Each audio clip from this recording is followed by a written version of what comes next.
ஒரு நல்ல நிகழ்ச்சி நடக்கிற இடத்துல நீங்கள் நல்லதுகளை மட்டும்தான் பேசணும். யாரை பற்றி கமெண்ட் பண்ணி சிரிக்கிறதோ, யாரை பற்றி ஒருத்தவங்கள இழிவாக அங்கே பேசுகிறதோ, இல்லை உங்களுக்கு பிடிக்காதவங்களை பற்றி அங்கே கமெண்ட் பண்ணி அசிங்கமாக ஏதாவது பேசுகிறதோ தயவு செஞ்சு விட்டுறணும். அதுதான் ஒரு நல்ல பழக்கம். அதே மாதிரி பார்த்தீங்கன்னா, ஒரு சோகமான வீட்டில் போய் உக்காந்துட்டு சிரிச்சுக்கிட்டு, ஒரு ஃப்ரெண்ட்ஸ் சர்க்கிளில் நம்ம போய் உட்காந்து பட்டோம்னா கக்கன்னு சிரிச்சுக்கிட்டு இருக்கப்ப அந்த சோகத்தில் இருக்கிறவங்களுடைய மனசை எவ்வளோ பாதிக்கும் பாருங்களேன். அதனால் சோகமாக இருக்கிறவங்க வீட்டில் நீங்கள் தயவு செஞ்சு உங்களுடைய சந்தோஷத்தை அங்கே கொண்டு போய் காட்டவே வேண்டாம். அவங்களுடைய சோகத்தில், அவங்களுடைய துக்கத்தில் நீங்கள் பங்கெடுக்கலைனாலும் பரவாயில்லை. சில நேரம் பார்த்துருக்கீங்களா, ஒரு வீட்டில் ஒரு துக்கமே நடந்த வீட்டில் ஒரு டெத்து எந்த ஒரு வீட்டில் இருக்கும், அந்த வீட்டில் வந்து இதனால தான் இவங்களுக்கு இந்த சம்பவம் நடந்துருச்சு அப்படின்னு சொல்லி அவங்க காதில் விழுகிற மாதிரி சில வந்து வன்மமான எண்ணோடையவங்க பேசுவாங்க. நீங்கள் என்ன செஞ்சீங்களோ அதனால தான் உங்களுக்கு இந்த மாதிரி ஒரு சம்பவம் நடந்துருச்சு, இந்த சம்பவம் உங்கள் வீட்டில் நடக்கிறதுக்கு காரணம் என்ன, நீங்கள் செஞ்ச பாவம் என்ன, உங்களால தான் இந்த குடும்பத்தில் இந்த மாதிரி பிரச்சனைகள் வந்துருச்சா இப்படின்னு சொல்லிட்டு தங்களுடைய வாய்க்கு என்னென்ன தோணுதோ அதையெல்லாம் சொல்லி அந்த சாவு நிகழ்ச்சிகளை வந்து நின்று பேசிகிட்டு இருப்பாங்க.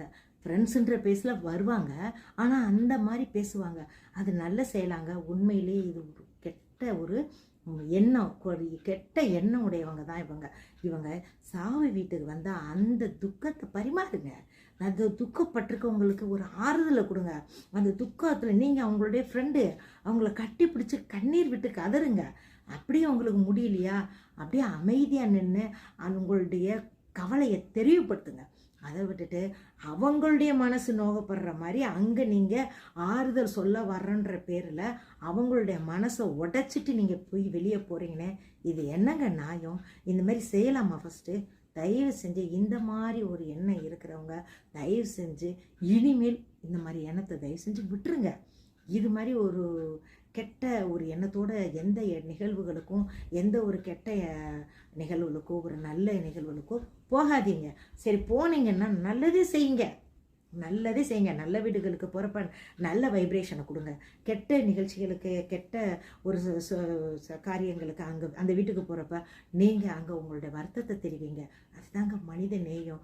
மனித நேயத்தையும் இன்றைக்கி கைவிட்டுடுறோம். மனிதனாகவே நம்ம இருக்கிறது இல்லை. அவங்களுக்கு ஒரு உதவி செய்யலைனாலும் சரி, தயவு செஞ்சு உபத்திரவம் செஞ்சுட்டு வந்துடாதீங்க.